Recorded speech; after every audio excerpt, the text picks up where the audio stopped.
Hello, welcome to Discussing Tabletop for, of course, December 16th, 2017. Oh my god, I should probably send out those tweets and stuff. Wow.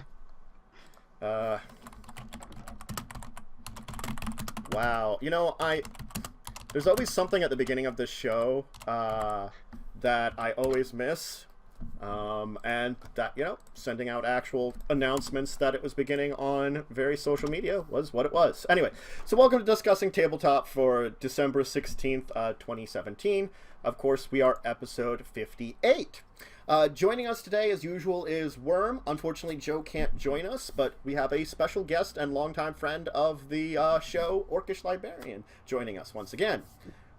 So, this week, I've got a couple of interesting topics to discuss. We are going to start out with, of course, talking a little bit Magic the Gathering, because the Unstable set has come out, which I don't know if I would describe it as like a crazy joke, experimental. There's a lot of words to describe these type of sets that I don't know which is best. But we will talk about that. I would almost call it expanded universe is the way I would describe it. That's a good one, yeah.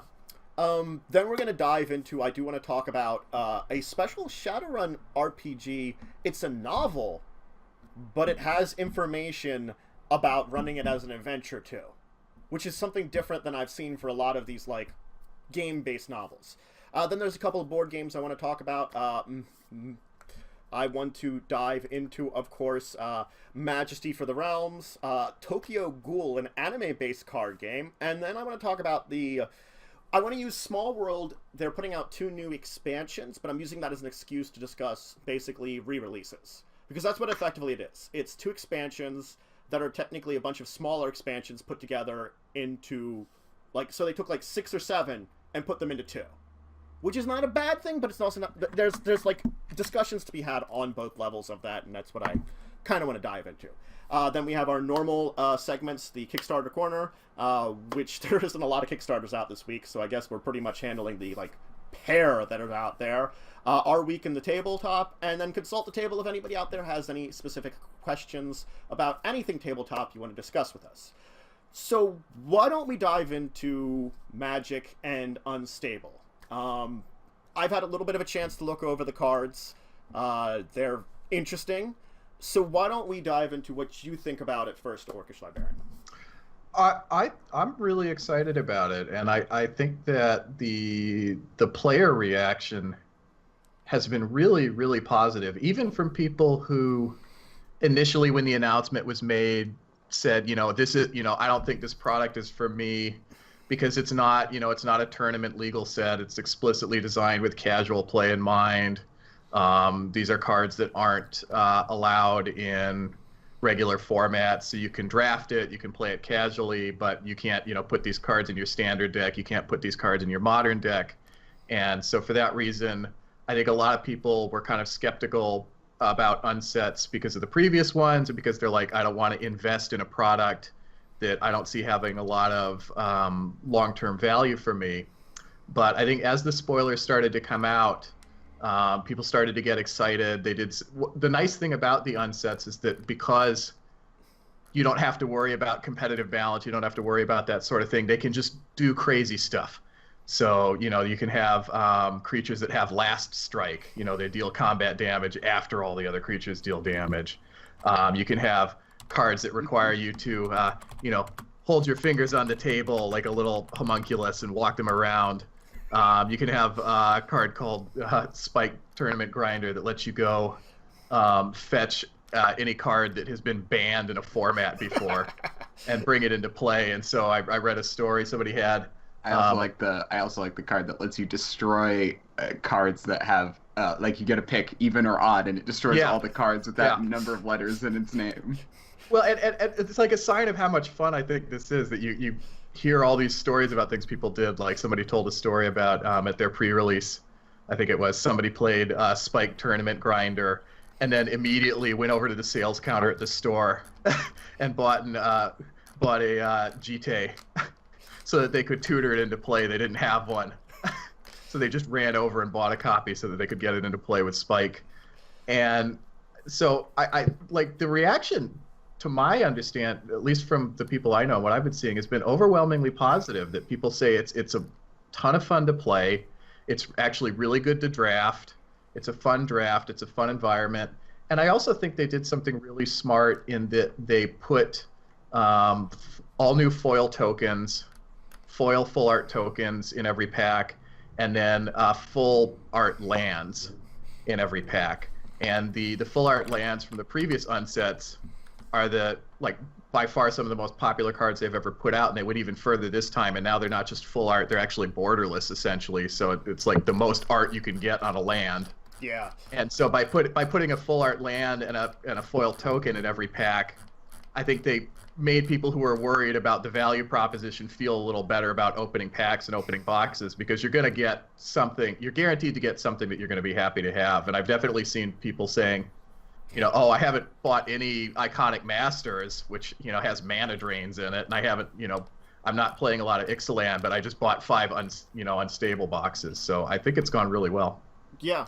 No. And... Yeah. Okay. I just gotta say though, those combo cards, half something half. Yeah. The one that I find hilarious that you can make is because there's a half kitten. Yeah. Is actually a combo you can have. It's just a kitten. It's just a kitten. Because they have a kitten back and a kitten front. I don't think they did that with anything else. And I love it. I think it's great. I think it's fun. To me it's very much nostalgic for me about just playing casual games with terrible decks, and all you're just doing is having fun with it. And it's clearly it's not for everybody. There's people who if what you enjoy most about the game is very competitive play, if what you enjoy most about the game is tuning your 75 cards to be a razor sharp killing instrument, this is probably not the product for you. But even among people who I think were initially dubious, I've been really surprised at the number of people who have come back and said, I drafted unstable and it's the most fun I've had all year playing Magic. So no, I'm sorry. They kind of won me with Crowstorm. As much as I'm not the big Stormcrow guy, but it's I respect it. And since they did that, it's sort of you guys know what your people want, and you're giving it to them. And one of the things I like so much about it is that because this set was in development for so long, it's almost like you've got almost like a decade's worth of inside jokes all piled up into one set. Yeah. And other really cool, it's so hard to surprise people with anything, I think, these days. But you also had the really cool surprise where people started opening their packs and they found out that there are cards in the set that have 4, 5, 6 different illustrations that nobody knew just from the spoilers. Mm-hmm. And so there was this palpable excitement when you had people opening I just opened a new very cryptic command that has art that nobody's seen yet. Mm-hmm. Or the slow moving zombie that has 4 different illustrations that show all the 4 seasons, and the zombie has barely moved between the pictures, so it's taken it a year to move 3 inches across the frame.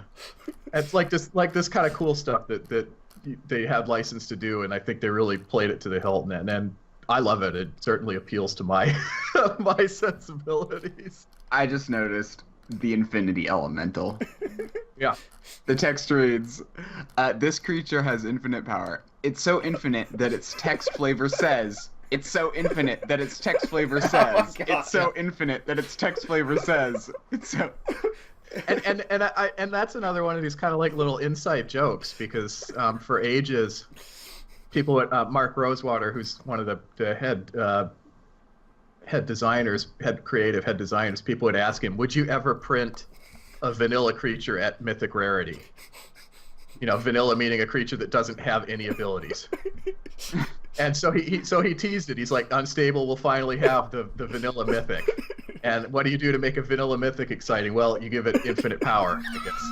So yeah. No, I like it. It's and we have Steam Flogger Boss making a comeback. Yeah. Finally. I know. It can do something. Yes. It's for how long has it been that it hasn't been able to do something since Future Sight? That's Future Sight, yeah. It's wow. And I'm going to shamelessly plug for about 30 seconds. Bruce Richard, who's on Mana Burned on Twitter, who loves these supplementary products more than anybody else, I think. Back when Conspiracy 2 came out, he did a kind of satirical newspaper, Paliano Post, for Conspiracy 2, kind of like, The Onion set in a magic universe. And he did that again this year with Unstable. He did the Unquirer, and put out 25 issues of the Unquirer with sort of oniony type articles about Unstable. And so anybody who's interested in that can check it out if you search on Twitter for hashtag Unquirer. Those are all out now, and you can take a look at those, and they're pretty funny. Yeah, no, I mean, there's definitely been a lot of interesting, and that's the thing, it's like, granted, you have a lot of things that are just ridiculous in this set that they would never do anywhere else, but you do see that a lot of this sort of experimentation does lead to some of the things. That's what I think, like, before with, like, Unglued and Unhinged. Yeah, we have insanity inside them that we can't put into our standard. Yeah. But there's always this kind of inspiration of, like, we experimented with these things and found out how these work. Can we do something similar to this that would actually work in the game? And I do like how these sets sort of drive that thinking. And especially with this one, I've been really impressed, and a lot. I think I've heard this comment a lot, that it is play balanced really well. That again, like, you can draft this set, and it's a fun draft experience, not just because it's kitschy, not just because it's funny, but because the games are actually a lot of fun. There's a lot of different draft strategies you can do. There's a ton of different decks you can build, and people are just having fun playing it. And again, like, that's the comment I see over and over, is people saying, I want to draft this set more because it was a fun I had more fun drafting it, which is a really cool thing. Oh god, I just tried out the Urza Academy Headmaster thing. Oh, what does it do? You have to go to a website and you click on stuff and it gives you a random thing. Yeah. That's funny. I thought that's what it might. Yeah. It's wonderful. Yeah. Oh wow. No, that's a clever little thing there. I didn't even think about that. Yeah. And that's the sort of thing where, again, it's like, if that's the sort of thing that's gonna bug you, like, if you're the sort of person who's like, I don't like that I have to click on the website to find out what it does and what happens to my cards 10 years from now when they don't support the website anymore, then, like, this is not, like, I see people complaining about that, and I'm like, I understand where you're coming from. That just means this is not the product for you. Buy another Ixalan box, buy another Iconic Masters box. Wait. So, and we have Krark's other thumb. Yeah. I missed that one up until now. So, would you roll 3 dice, or what would you do with that? How would that work? I'll have to look it up. I don't remember what that one does. If you would roll a die, instead roll 2 of those dice and ignore one of the results, which is like the exact same thing as Krark's thumb. So, how would that work? Yeah, I do not envy the people who I feel bad for. I do not envy the judges. Because I know there are a lot of very specific rule interactions that come up with some of these cards. I'm sure. So yeah. No. Like, again, I think it was forget which one it is that makes you have to hold your fingers on the table like little guys, and there is like 2 pages of rulings about like what you can also do with your fingers and what it's not okay, and. There's one where you have to run around and try to high-five as many people as you can, and I love that there's reminder text on the card that says, don't hit people. Yeah. It does not count as a high-five if it's a non-consensual high-five. You can't just run around the room slapping people. High-fives! Yeah. No, I mean... I'm enjoying what I've seen of this, and it's entirely normal armchair. Yeah, that's another great one. There's just such like fun stuff in here, and I think that's why it definitely is interesting. And I don't know what else to say about it at this point in time, other than if you're interested in trying something a little different in Magic, this might be for you. You know, that. And I guess I think the other comment is like not everything is necessarily true insanity also, because consider like I just was moving to the armchair and right next to it's Curious Killbot. There's nothing really special about that, but it means that it's more of a balanced set, wouldn't it?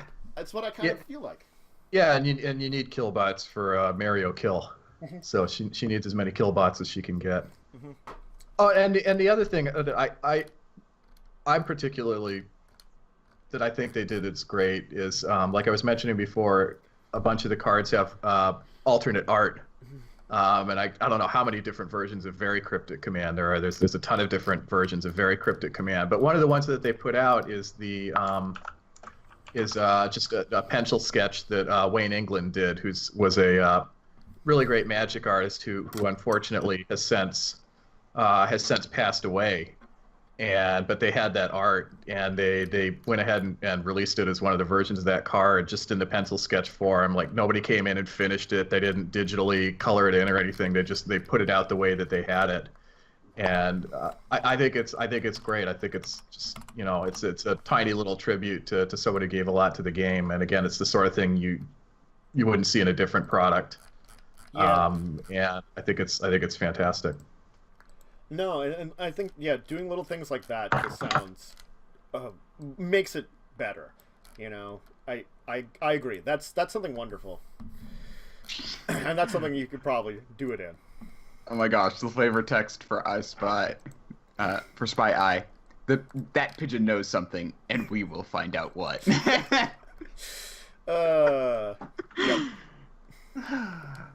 Nope. They got a lot of their humor on point too. I mean, that's an important thing about it too. Is if you don't get it right, it could definitely fail, like fall flat a little times. Yeah. And I think the 10 years actually did them good. It looks like it's much better than the previous unsets. It's one of the things I appreciate. It's a little less juvenile than some of the previous ones. Like the tone of the humor in some of the previous unsets kind of verged towards the juvenile in some places, and I don't object to that in principle, but it definitely like narrowed, I think, the audience for that product. Yeah. And here I think it's more comfortably in the not even like the PG-13, we can all have a good laugh at this realm. Yeah.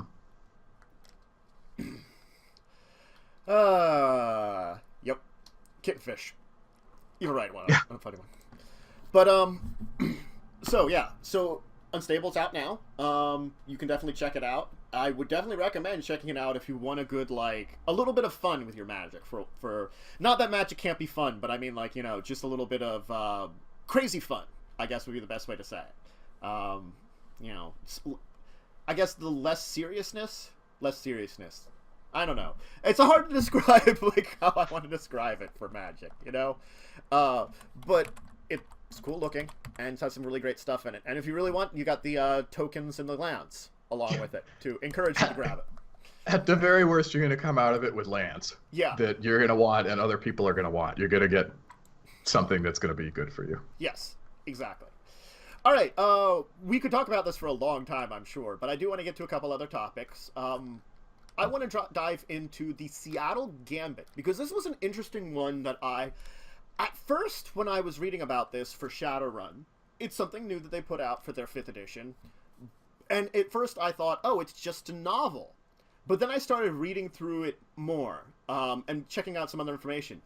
And it's a fiction that includes NPCs, gears, and rules in the story, plus so it has ways of you adapting a RPG novel into an adventure, and that's something I haven't really seen before.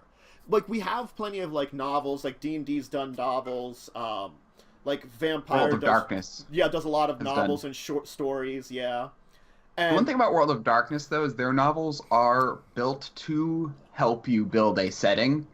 They don't give you, I don't know if they give you tools for it, but they are here's a way to kind of expand the world. Mm-hmm. Which is good, and I think that's something that with the way World of Darkness is built, it works very well. But for things like Dungeons and Dragons or Shadowrun, I feel like those, they already have this really nice world building with a lot, well, at least Shadowrun has very nice world building with their main books, you know. Dungeons and Dragons more does that with their, like, Forgotten Realms and all their other stuff, kind of books on that, but, and not that novels don't build on it, but adapting a like story I could read into an adventure with just a couple of quick rules is kind of cool, I think. You know, it's a different look at it, and it makes me kind of be like, oh, maybe I want to pick up this novel because it might have some cool NPCs for me to use, which I could use in this adventure or something else, or some other cool gear, because Shadowrun's always about the cool gear anyway.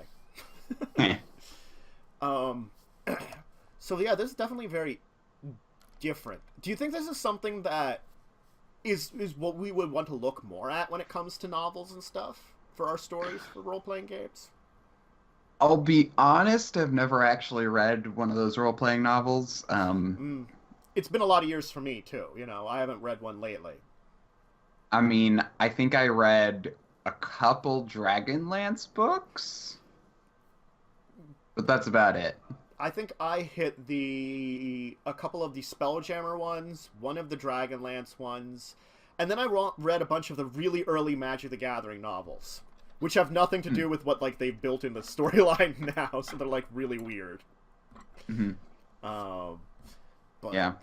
But no, that's the thing about it, is like, I don't know how popular the Shadowrun fiction is. It's one of those things that, like, last year they were coming out with a whole bunch of them, I remember. Back when I was, you know, back in when I was doing the show in the beginning, early, I remember noticing a lot of the novels coming out, and I haven't seen a lot on it lately, but now here it is front and center again with a different version of it. Maybe that's a way to get more popularity? I don't know. It's, it makes me have to think about it. You know, that's one of those things. And it makes me more interested in the novel itself, which I can say I probably wasn't as much before. So, if you want to check it out, you can definitely go and find Seattle Gambit now. It's fiction plus stuff for making an adventure in Shadowrun. Yeah. And it's only like $2, so. Yeah, it's not an expensive one, so it's very easy to get, which is always good. Shadowrun's usually been pretty good at like getting decent prices for their novels and stuff. So I think that's just I don't know if they have a physical copy, actually. They might just have the zip copy, the PDF. Interesting. Catalyst Shop? Do they have a PDF? No, they're just saying PDF version too. Yeah. Alright. Why don't we talk about a board game? Majesty for the Realms is a interesting looking board game that I saw came out. It's for 2 to 4 players, 20 to 40 minutes. So, the basic concept is we're each being people that excuse me. Let me get a drink because apparently my throat is trying to be caught off with stuff. So, we're all vying for power in this kingdom. Basically, the crown is up for grabs, and we have to prove ourselves the greatest in the land, town, area, whatever you want to define it as. And we recruit characters to join us that generate gold for our portion of the kingdom. Some characters work better than with others. There's many past victories. You could be a silver-tongued monarch who rules with mercy, iron-fisted tyrant and crushes rivals. Fatal land will rest upon you, and basically you have to take command of everything. You're going to be a noble of this land, and you will kind of focus on different aspects of building it up.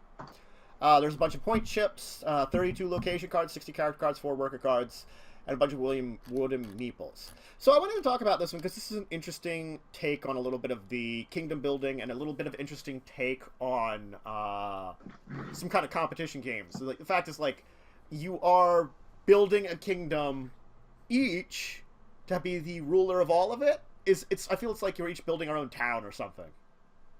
So if you were gonna like Hollywood executive style describe this to me, it's Jaws meets Footloose. Like what other games would you? Okay. What other games would you compare it to? Oh God, that's a tough one actually. I'd have to think. Let me think for a second about what other games I would compare it to. It doesn't seem particularly like a deck building game. It's a kingdom building game. What's another kingdom building game? Oh my God, can't think of any other. Oh gosh, I know. I know. I have a specific one in mind, but I can't remember what it's called. Yeah. Oh my God, I'm blanking out too on kingdom building games. But I can... oh gosh, it's like I know this. Hey, you know what this is for? Google. I know. I mean, it's like a little bit of probably Civilization meets like actual just Civilization in general meets medieval Europe, because you're building a town. You're focusing on a different way. Like, are you focusing on food? Are you focusing on money? Are you focusing on power and military might? So there's a lot of different ways you can do that. So yeah, and your point is to get points. And in a way, you're always trying to do that in Civilization too, is to get the victory points. That's one of the main ways that you could win. Granted, that's the lame way to win, but you could win that way. But we're focusing more on that in this aspect. We're not having the same kind of aggression to each other. As far as I can see. So I guess that's a good way of describing it. Yeah, it's medieval Civilization building game in a little way. The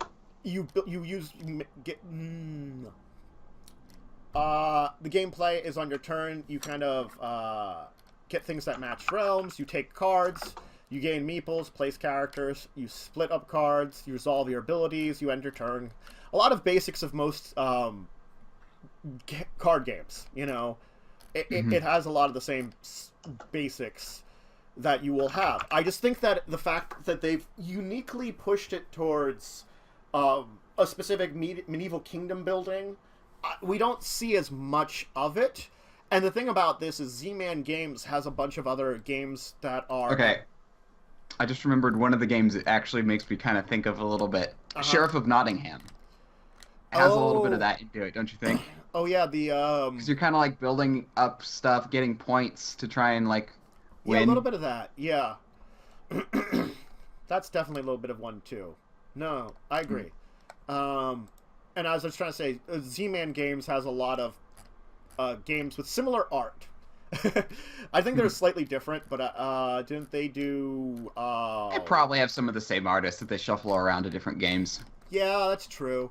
It is their forte. Forte. Yay. I'm finally getting English right today. Probably. So, it's an interesting looking game. That's the best I can... That's the easiest I can say about it. It's supposed to not take long. It's supposed to be 2 to 4 players. I mean, that's pretty open. Finding out the ideal amount of players, that's always going to be, you're going to play the game to do it, of course.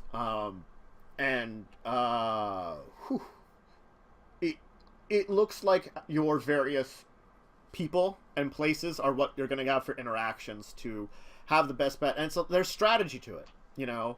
It's figuring out your best strategy and figuring out with it. And I think that's one of those things about games like this, that the experiments when it comes to strategy are always the fun part. You know, figuring out, is this strategy work? Does that strategy work? I'm really bad at being strategic. Well, I mean, I'm never the best at strategy all the time. But I usually do an okay job when it comes to strategy. ... We'll say that, okay job. Yeah, it's just for me, I can't think more than like 1 or 2 moves ahead. God. Yeah, that can be a problem. That's something that I've faced too, is like, when you get to that point in time, you have to be like, okay, what am I heading for? How do I head for that? Beats me. I'm just going to do this, and it looks like it's going to go for that direction. Yep. You know, but a little improvisation can always go a long way. Majesty for the Realms is, of course, available now. You can get it. You can get it from. It should be in most. It's coming out to stores now. So, and it's you probably order it from Z-Man Games from their website too. All right. Now I do want to talk about one that's a little bit, well, I'd say pretty nerdy, but I haven't seen a game like it in a while. Tokyo Ghoul, the card game. So, let's give a little background. Tokyo Ghoul is a relatively popular anime. I guess it's really popular. I thought it was okay. It was pretty good, but I've never seen it. I wouldn't dive into it like some people would. I'm going to say that much, you know. But I'm pretty neutral about these things. So, they made a strategic card game based on it. It's a deck building game. So, you know, like, my God, I'm forgetting the big card building game that has a billion. I do like it when games are based off something. Yeah, based off something helps a lot. Dominion. God, I couldn't remember Dominion for a minute. The big card building game. If you're talking card building games, you're going to talk Dominion first and foremost. So you use allies and skills and abilities to try to become, I guess, the top ghoul. You combine a well-known deck building and direct combat together. So, I mean, it's a lot of the basic deck building. Not like Dominion, more like things like Ascension that has both combat and purchasing power, things like that. And like Netrunner. Yeah, like Netrunner. And it's got a lot of ally cards, enemy cards, strategy cards, location cards, ward cards, reference cards, victory points, 2 to 4 players, 30 to 60 minutes. It has very dark themes to it is the best thing I have to do, because the game itself is all about a group of people that eat other people. I mean, you can't get away from that part of the entire thing. And I'm curious as to how, you know, a deck building game, with the way they describe it, it makes me think of a lot of the basic deck building games. My question is, how well is it an adaptation?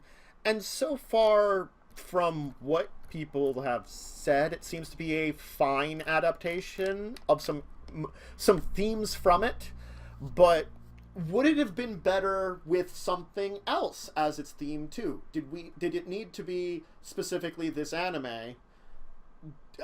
I worry that it might not be as strong a connection as they want for it then. You know? That,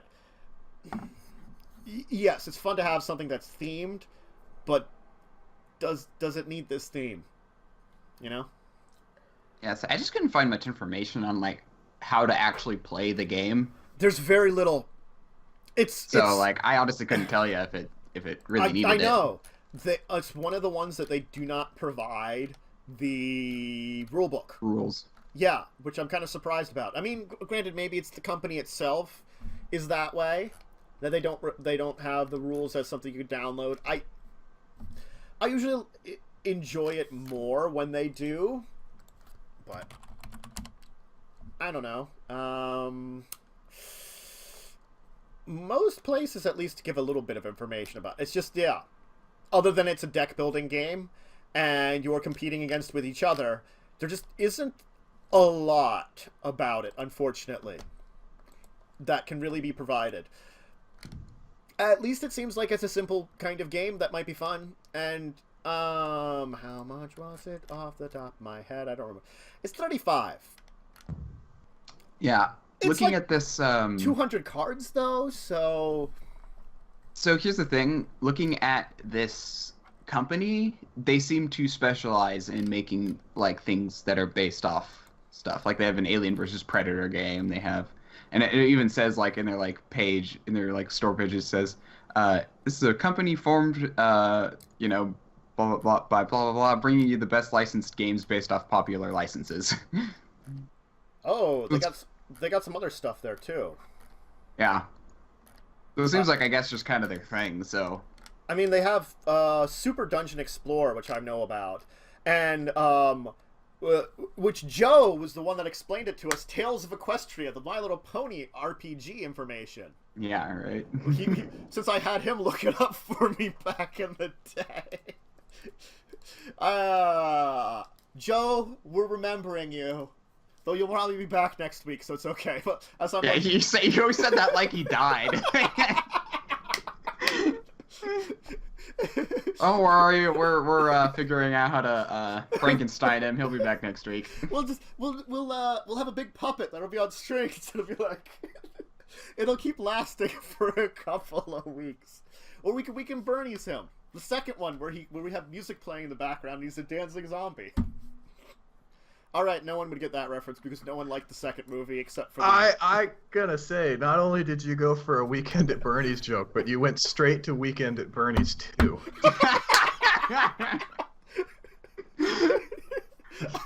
It's like the Caddyshack 2 of Weekend at Bernie's. It really is. Anyway, yeah. So cool on Ninja Division for trying something out. I guess since they do a lot of these type of things.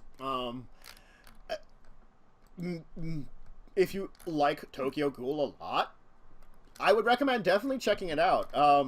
And you like card games, especially deck building games, that is right up your alley because this is fitting both of your criteria. I wouldn't mind more product-based things, especially if this is a good one that does match it. I'm gonna say, if in the weeks to come we can see like, the next time we see something like this, and we can look back at this and be like, oh yeah, they did a really good job in making a game that was still its own game but fit along the lines of what the source material is. Cool. I would love, there's plenty of other IPs out there, both anime and otherwise, that I would love to play some board or card games based on that aren't, like, weird rip-offs, That's one of those ones you worry about. But I can defend that you find great ones. Because I think I mentioned with, some time ago, but my mother found, like, at a cheap store, some kind of weird Lord of the Rings Hobbit game, which I passed off as being really dumb. Because someplace you get cheap, it's like one of those ones that looks like it's just like cashing in on it. And then me and Joe played it, and we were like, this is actually a decent little game. And we were honestly surprised, because you always think of like things like that as cash-ins. But sometimes you find gems. Mm-hmm. All right, there was one other main topic I did want to handle for today, and that, of course, is the Small Worlds expansion. So, yeah. It's not really an expansion. Yes and no. Yeah, I know. It's like expansions yet not expansions. Like, well, no, it's the full. You're talking about like Smart World 2 is the full game with the expansions. I think. What is it? It's Days of Wonder does it. I will look it up now and link it in chat. Because Small Worlds, I'll link the story in chat. Okay. They did a Small World Power Packs 1 and 2. Is what they really are. So Power Pack 1 is apparently the mini expansions Be Not Afraid and A Spider's Web. And Power Pack 2 is the mini expansion, or is the smaller expansions, which one is this? Cursed, Grand Dames of Small World, and Royal Bonus. Now, apparently, this provides you with 8 races and 8 powers in the Power Pack 1, and 8 races and I don't know how many powers. I'm assuming the same number of special powers in the second one. Oh, 10 special powers in the second one.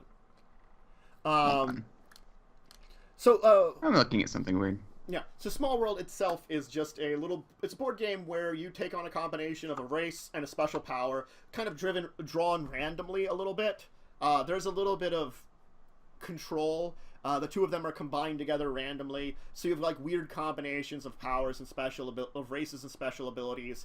Everybody gets one. You can switch a number of them throughout your games, and you earn points. Pretty simple. Okay. I mean, when you dive into it, it becomes a little bit more complex, with, like, there's number of turns, and There's like little tricks you can do with switching races that can give you extra points. And you always do want to switch your race at some point in time that you're running under, because at some point in time, with the battles against everyone else, you're going to lose forces and get weakened. And it's a way to refresh yourself and battle back, earn some extra bonus points. And, I mean, they have a wide variety of races and special powers that they come with, and there was a couple of... I didn't know about all these small mini-expansions, the truth be told. You know, I didn't really keep up with Small World because Joe owns it and I don't.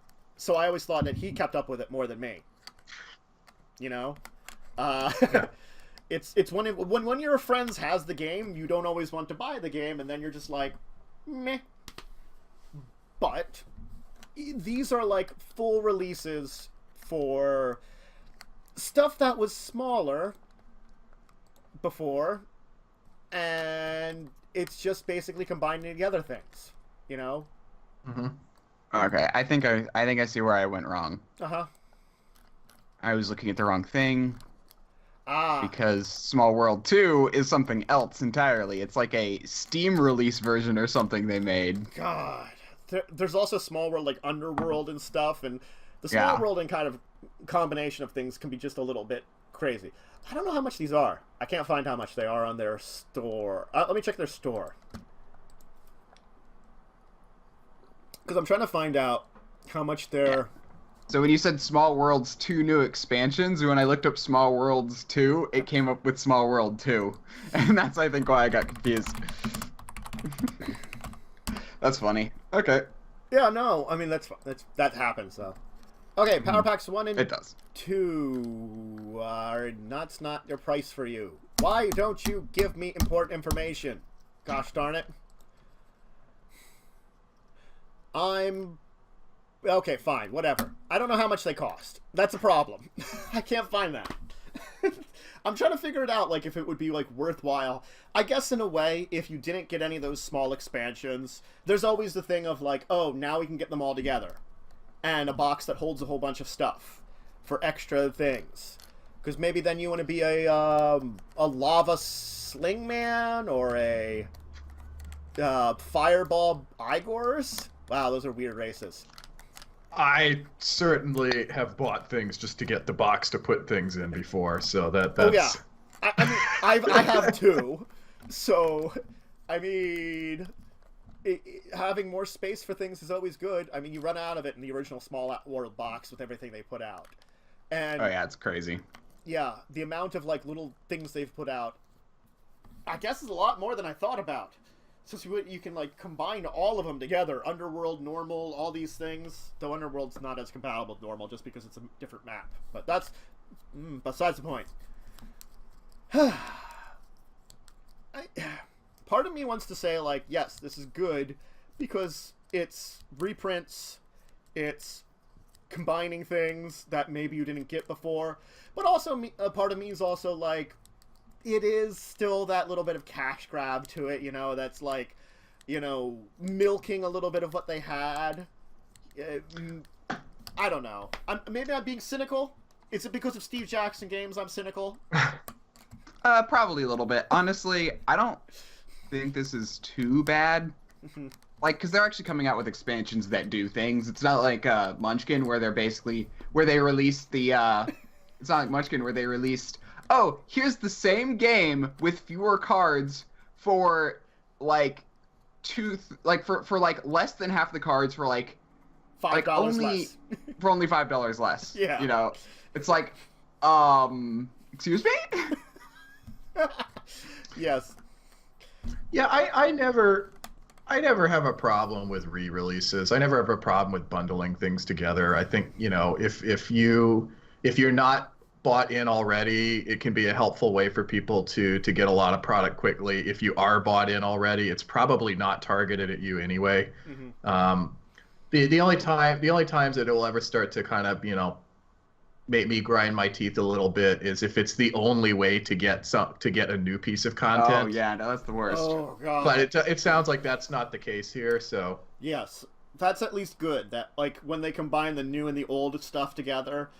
I also dislike it sometimes when it's like, I don't know if it's in this case, but let's say like one of these expansions was very easy to find and the other was not. So I might have already gotten the one, but now if I want the other one, I can only find it here. I find that annoying too, which sometimes does occur. Again, I'm not sure because I wasn't familiar with these originally when they came out enough to be like, oh, you know, maybe I got in Spider's Web and I could not find for the life of me Be Not Afraid. I'm sure that happens with some people. Yeah. I feel like it's almost always better to have more options. And with the vagaries of pricing being what they are, at some point something like one of these versions will go on sale. Yes. and it will make sense. Like even if you're in a situation where it's like you already have 3/4 of the box and it doesn't make sense to pick it up now, at some point somebody will discount something. Oh yeah. And that'll work out for you. Like if I had a nickel for every time I've like bought a game on like Xbox Live and then I find I like it and I want to get the sequel, and I find it's cheaper to buy the bundle that has the 2 games together than just buy the sequel by itself. And so now I own the first version twice, but it was cheaper that way anyway. Like, yep. With sufficient energy, the deal ninjas will always win out at the end of the day. Like, yeah, no, it's true. Finding a good deal can always win at you. So, yep. And these definitely are expansions that you need Small World for. At least the original Small World. Because apparently Small World 2 is like on the computer or something. I don't know. No, Small World 2 is basically just they released the game so you could play the game with all the expansions on the computer. Okay. It was something I noticed. I have a serious and important question I want to ask about this, which is Small World 2. Should it have been Smaller World? Oh my God. Or Bigger World? Like, would the sequel be it's bigger, so it would have to be less Small World, or would it be even smaller than the first one and it would be Smaller World? I feel like it should have been Smaller World. True. I don't know. That's a very good question. Yeah. Oh, and the thing about Small World Tool, now that I'm reading about it, it has purchase for Cursed, Grand Dames, and Be Not Afraid expansions, which, may I note, is 1 expansion from Power Pack 1 and 2 expansions from Power Pack 2. So it's like, really? But that's more online anyway, I guess, for Small World 2. So, I mean, if you didn't get that, but... It's like, get it on Steam. Yeah, so... Small World, it's out, and all their expansions are out now. Apparently, some of them were just Kickstarter backers for the digital version of the game. Some of the races and powers. So, actually, this is not a bad call for Curses, Grand Dames, and and Be Not Afraid. Because apparently, those were the ones that were part of Kickstarter backing for digital versions. Or was it Royal Bonus? I'm not sure. All of those existed in this format. So, yeah. That's actually pretty good. Maybe that's another reason to put these out. Put out, like, physical versions of Kickstarter things that they did in the past. Which I also like, too, when people do that. That way, like, they do a Kickstarter bonus, they get it out to all the people, and then they produce something that they sell to everyone else, too. That at least has the Kickstarter stuff, too. So if you wanted it, you can get it. So, cool. So the Small World 2 expansions, the Power Packs 1 and 2, are available now if you want to get them. And if you're a big fan of Small World, this might be right up your alley. Oh, I found a suggested retail price of... which one's the E for money? Euros. 25 euros. I'm really bad. The pound is like this, like backwards too. That's right. Euros to US dollars. It's pretty close to 1-to-1. So okay. So it's okay. So it's about 25. It'll be $30 US.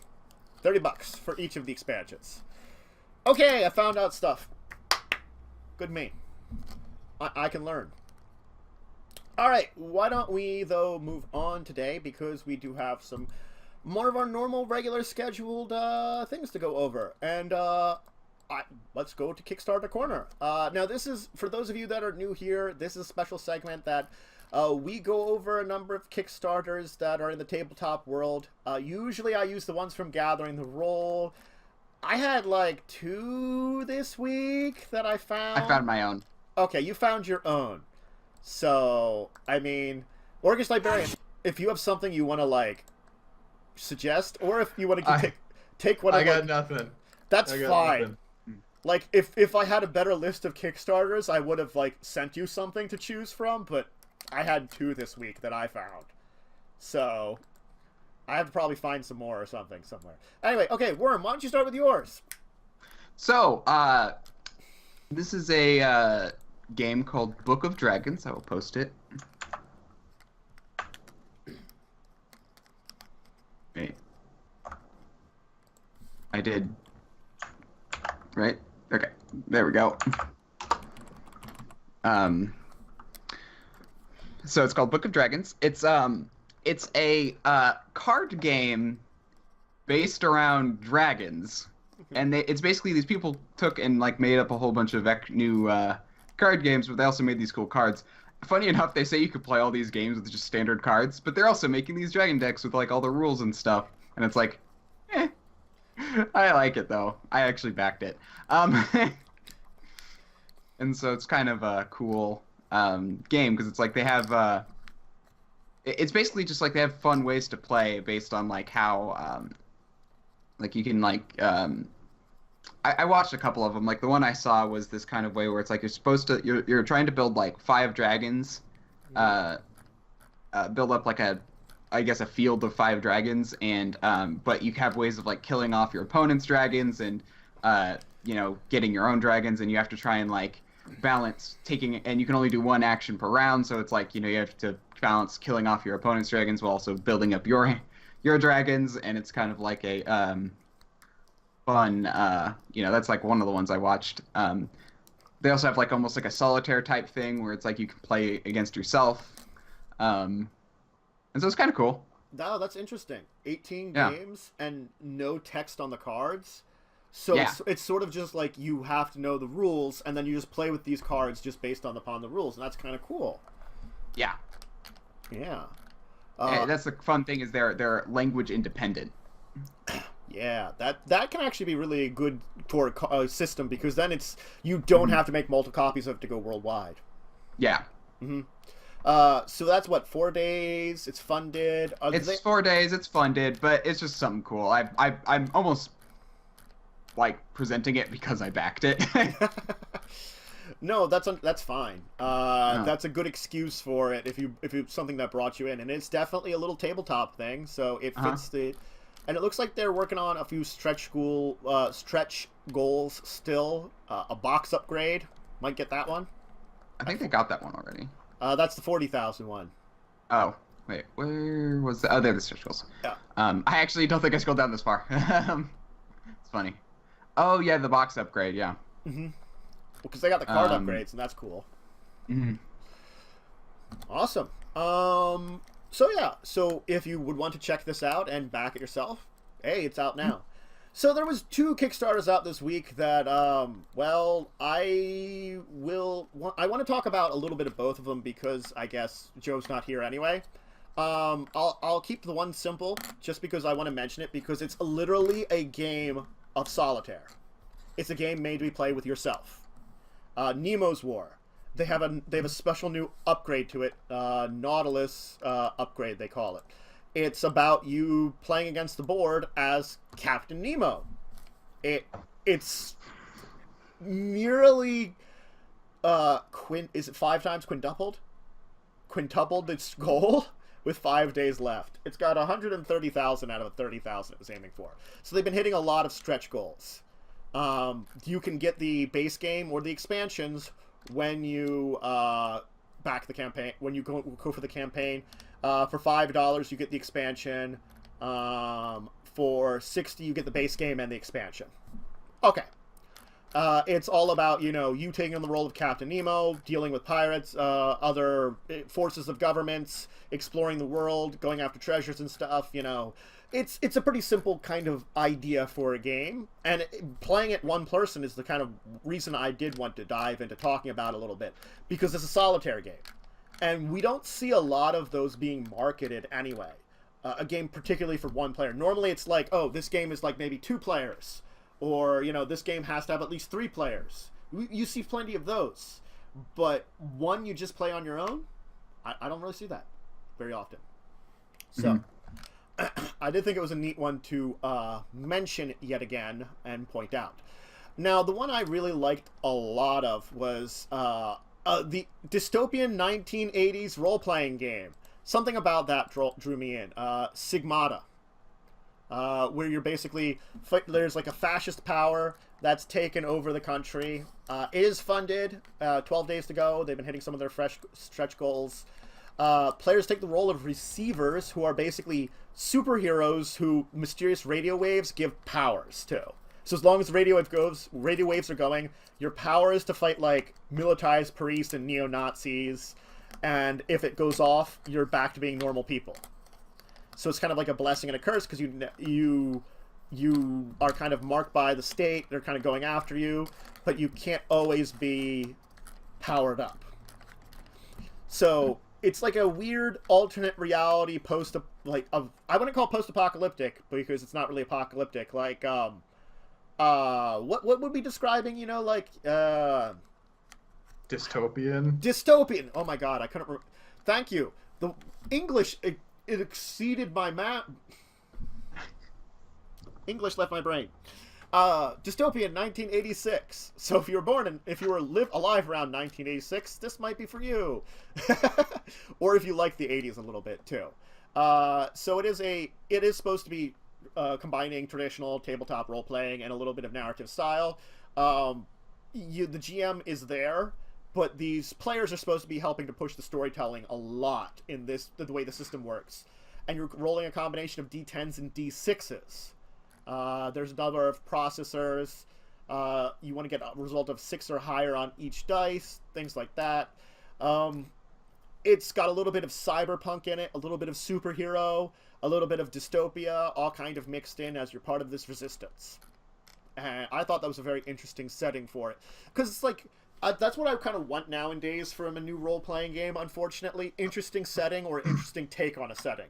Like, you can still give me a fantasy setting, and if you do an interesting difference in it, I'm going to be like, you got me. I'm interested in you. And they've been hitting a number of their stretch goals, which seem to be a lot of bit of extra information and things provided to people.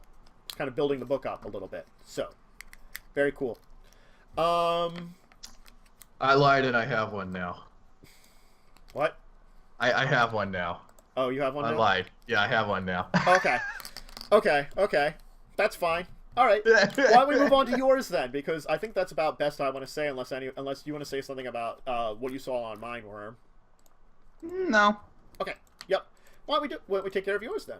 Direct AQs are a little funny. I'm gonna break the rules ever slightly, because this is not a Kickstarter, it's a Patreon for Wiley Beckert, who is doing a playing card deck called Reign of Sin. And Wiley Beckert is an artist who has already done another playing card deck called Wicked Kingdom, which is already out. It's already available.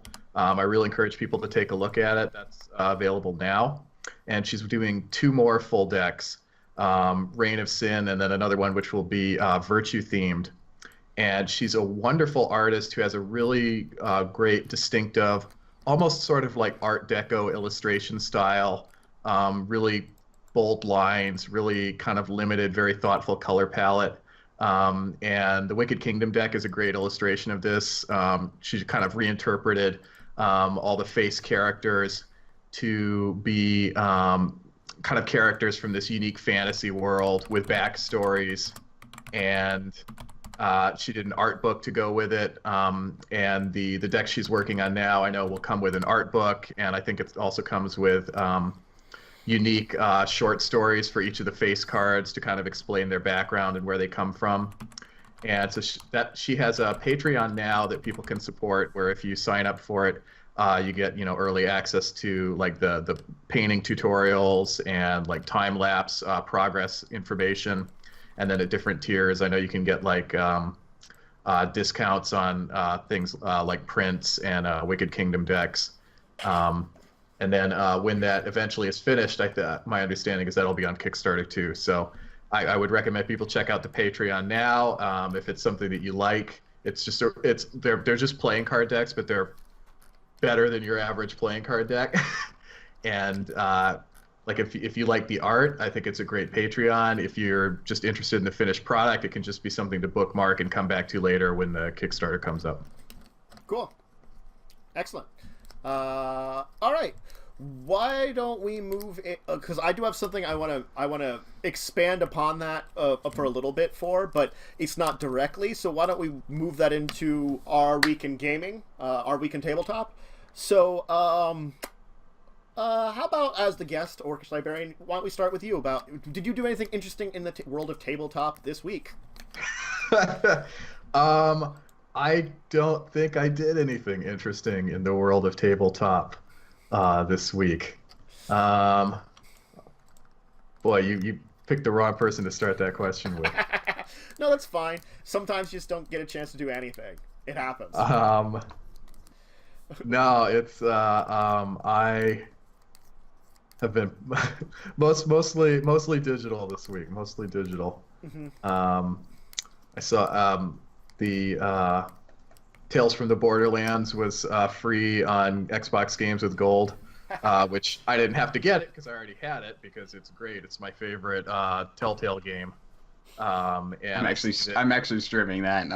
I need to get back to that, but I streamed the first 2 chapters. I love it. I think it's great, and I see that. I think the Back to the Future one is free now for Games with Gold, so I'll probably get that. I'll have to play that one too. So cool. Wyrm. So all the games I was in this week were streamed, but still, even so, it was kind of fun. Got to uncover some doppelgangers with Kra and Wolfburn. Yep. And Karn was there too to complain. Oh yeah, and Karn, right? Yeah. Yep. He just disappeared at the end there. He did. And yeah, that was fun. And then I GM'd last Wednesday. That was a fun game. You all. Tools is best character of all. We have fun time. Mm-hmm. Yeah, and we'll see. I need to figure out what to. I've actually been trying to like figure out where to kind of push you guys towards next. We're pretty simple when it actually comes to adventuring. It's just that doing the adventure always ends up a weird time. Mm-hmm. Yeah. I think for me, those were actually the 2 main things I did hit this week in tabletop gaming. Did I play a little bit with Joe over the weekend? No, we went and saw a movie. That's right. We ended up going and finally seeing Justice League, which I thought was okay. It wasn't a bad movie. It was nowhere near Wonder Woman, but then again, it's better than certain ones of the Marvel movies, so... the ones that we don't talk about in the Marvel movies. So that's what I have to say. Literally the only thing I know is that they photoshopped out Superman's mustache, and I kind of resent that, because why couldn't Superman just have a mustache? Like, Mm-hmm. That's a perfectly valid look that he could have had. Yep, I agree. So, the one thing I wanted to bring up, because I actually will be putting out the video for it later on today, is when we were talking about the artist there, I was thinking of, I just was talking about a CCG that was never actually released, done by Edward Beard Jr., who did some Magic card arts, who did like the original Nicol Bolas, Flights of Fantasy. It's apparently like a CCG that he made, he designed it and did the art for it, And you can actually buy copies of it. It was just never sold to the public. It got all the way to they had printed copies of it. But something happened. And you can't find information about what actually happened prevented from being mass released. Granted, people who have owned the cards say the only reason you should own the cards is because the art is awesome on it, but... That's a good reason. I know. It's like, the game is simple. It's not anything special, but he did all the art on all the cards, so... and if you've ever seen the original Nicol Bolas, it is, and a bunch of the other legendary dragons he did the art for back in Legends, so it's pretty cool stuff. So that's what, like, talking about an artist came to think of mine, because I just was recording and editing that today. But nope. I think I didn't end up with any other week in gaming too. It was pretty quiet tabletop week except for the 2 games, and discussing running some more games. I had a couple of times, of talking with people about starting up some new ones, or getting some of those ideas I have finally off the ground. So hopefully they will be. All right, why don't we lose on to our again, I'm losing English today. Something about English just doesn't work with me today.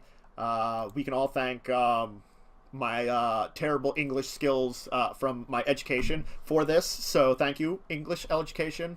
You were bad. Education? Edumacation, I believe, is what the people around my school district call it. The school district I went to That's a perfectly cromulent word. Yeah, you get an edumacation there.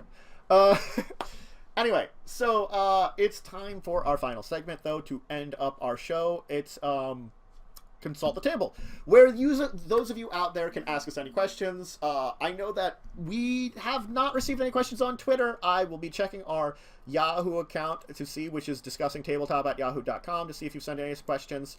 There's an easy way to reach us. You could ask us a question right now in chat if you wanted to. It doesn't look like we've gotten any there. So if you guys in chat have anything tabletop related, you could leave it to us there. You could send us to, and this is any kind of tabletop game, from any kind of CCG, any kind of RPG, anything that you have a question about. Go ahead, ask us the questions, and we can do the best our two as a group to answer it. Check my Twitter. Did you send a message, James, on my Twitter? Oh. Okay. Okay. We're getting a question now on my Twitter side from James. James, the mysterious James that people like to talk about because he sort of exists but doesn't exist sometimes. Okay. That's a good one. How should I go about creating a game online? I'm assuming you're talking about like a role-playing game online. Because that's probably the easiest one in this kind of thing. But for any kind of gaming that you want to do online, you figure out first your system for doing it. Whether you're doing like Magic Online, or you're doing Tabletop Simulator, or you're doing Roll20. You start out with one of your systems what you're going to do. You're going to be wanting to definitely, I guess, if you're either recording it or streaming it, get a program. There are good programs that are free, like OBS. There are plenty of ones you can pay for, which have a lot more options to them. You find what's appropriate to you. You've got your programs set up and ready. You get ready to play the game. That's the basic thing you're going to do. Get ready to play the game. Again, whether you're playing Magic Online, Tabletop Simulator, Roll20. Then you have to connect with people. Okay, so now we're assembling whoever we're playing against. You can use Discord or Skype. Then you have to go into your streaming program. You have to set up a whole bunch of stuff. You're probably going to want some overlays or some art or something, whether you make it yourself or you get someone to do it for you. You throw it all together. You make sure all the videos are looking good. If you're doing something like Roll20, you're going to have the images of all the people on Skype in the right position. You're going to want to have everything set up that way. If you're doing something on like Magic Online, you still might want a camera if you're doing Magic Online or Tabletop Simulator. Both are options. Or Lackey CCG for a couple unusual CCGs. You can do that one. Though it's been hard to stream Lackey. Lackey doesn't stream as well as I would like it to. That's the only thing I have to complain about that one. But there's a lot of ways you can do different gaming online. So it's a process, but it's fun. So I have some input here for this. Yes, so you should. first, Yeah. Basically, if you're trying to like he says, just trying to run a game online, I kind of assume like if someone's just trying to get a game started online. That's a good one. Yeah. Like I wasn't thinking streaming. For some reason, I was thinking streaming for him. Yeah. So like if you're trying to just do that, you got well, first you got to find like a site to kind of do your roles and handle stuff on, and there are a couple. There's Fantasy Grounds. Expensive, not honestly, in my opinion, not really worth it, but it's like really well polished, but it honestly, it just needs to add some more features in my opinion. Roll20 is great. Very simple. Also could use some more complex features, but it's not quite as well polished, but it's pretty good. Power VTT is a new one. We host a guy who's making that. Mm-hmm. That's still in production though, so it's it can be whatever you can expect from a beta. That's there. None of these things are perfect yet. But from there, finding a group. When it comes to finding groups, yeah, you could do things like Discord or something. But ultimately, Roll20 has a great system for finding groups. Just because it's that's kind of part of their big thing is they have ways to search for it. There's also RPGTableFinder.com is a something I ran into. Actually, it's actually pretty brand spanking new when I ran into it. And that's a good website for it. In fact, I'll link it just in case people are curious. Mm-hmm. I haven't really looked at it much. I just know it exists. But yeah, it's a way to kind of find people who are interested in RPGs as well. Mm-hmm. And yeah, I don't think Power VTT has any way of finding people yet. He's probably planning to include it, I bet, knowing him. Yeah. Yeah. Nope. There's definitely some good ways of connecting with people and finding the people to game with. And I think there are a couple other things to mention. Sorry. You also want to figure out if you want to do maps or not. Maps are a lot of work, but at the same time, it's kind of nice. Yeah. And then oftentimes just quick doodles though on some. If you have Roll20, quick doodles work pretty well for battle maps. And they have plenty of tokens and free stuff. But anyway, just another thought. Maps are complicated. You also want to know your kind of style of GMing. Yes, if you use maps or not use maps. Like for me personally, I've done both. I usually use no maps on Roll20 just because A, it's easier for me anyway, and B, I never know where I'm going to go in directions. So there are lots of ways to both stream or play online, and I would recommend it. Just finding something. If you can't do it in real life, find something. You can't always go to your local game store. You can't always find people around you, and there's ways to play any kind of game online. Mm-hmm. So. The same group of people, you could find some people and play some tabletop simulator or something too with. A lot of people will be willing to play those. And as we've also seen, a lot of role players will also do some Magic too. So if you want to do both, options. All right, I think that's the gist of today.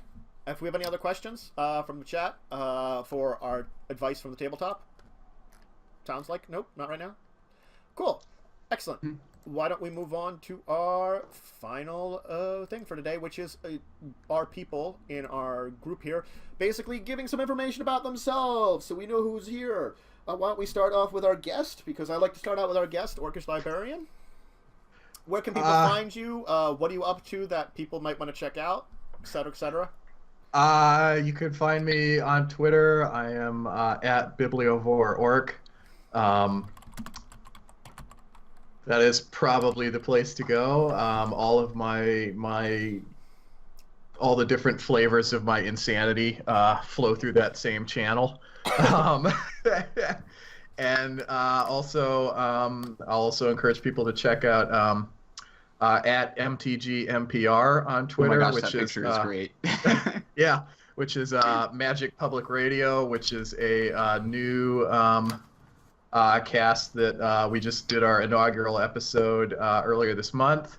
kind of a magic themed talk show with MJ Scott, Moxie MTG, who I think a lot of people know, and Tappy Toe Claws, also another great personality, great cosplayer who I think a lot of people know, and Elliot Scott Hackworth on Twitter again.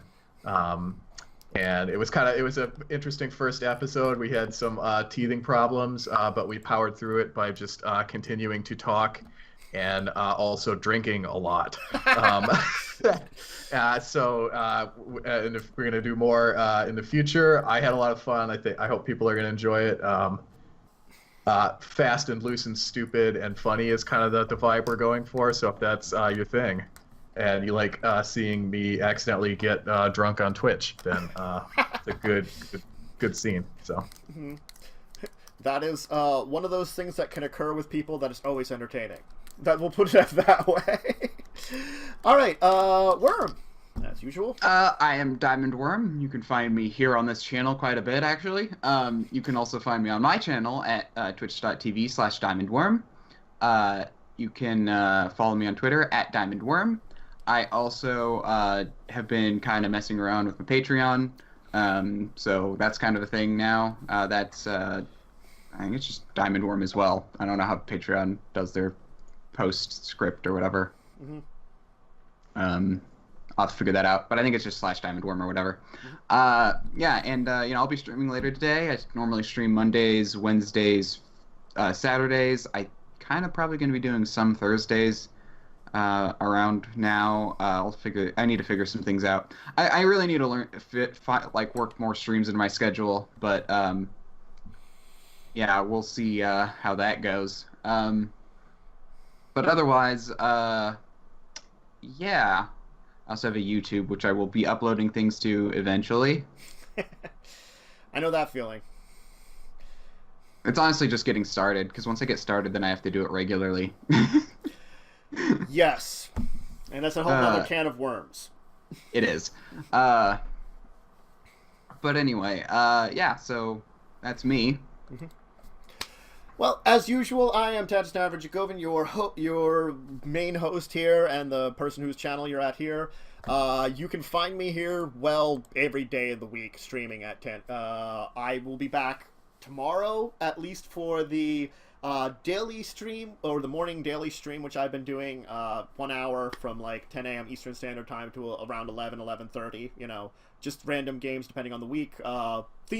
Themes for each day of the week, basically, what game I'm playing. I'll probably continue the games I've started playing until I finish them and feel like moving on to the next ones next week, etc. I will also probably be back for some gaming tomorrow night. I have my normal schedule of all the things. My YouTube side, you can always check that out at the Dracovin Empire for any VODs of any of these things, plus all of my scripted information. Like just yesterday, I put out a video on the history of Conflux from Magic the Gathering, and today I'm going to be putting out that Flights of Fantasy video with a couple other ones. You can always check out my Discord, Twitter. That's a way to reach me. I have a Patreon. I also have a Discord. I forgot. Yes, he has a Discord too. You can always check out my Patreon, which I do have people on. You can always follow, subscribe on any of these various channels. You can do the same for all the people here and our guests. Follow them, subscribe when you want to. Give support. It's always great to support people. Check out interesting things. Have a great time.